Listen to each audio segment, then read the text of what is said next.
1 Minute Inspirations, Henry Street Church of Christ. Restore the Christian Family Part 10. Wives, respect your husbands. Nevertheless, let each one of you in particular so love his own wife as himself, and let the wife see that she respects her husband. Remember, being respectful to your husband is loving your husband. It is a sign of your love for him. Keep in mind that the better you are as a Christian, the better you will be as a spouse.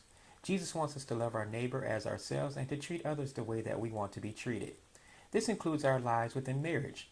From my marriage counseling experience, couples must realize that you will never agree upon everything because you are two different people. In fact, disagreements are no excuse for name-calling, cursing, embarrassing your spouse, and not fulfilling wifely duties of all sorts. Lastly, remember when you are married, you took on a husband and not a son. Never be domineering. That is disrespect as well.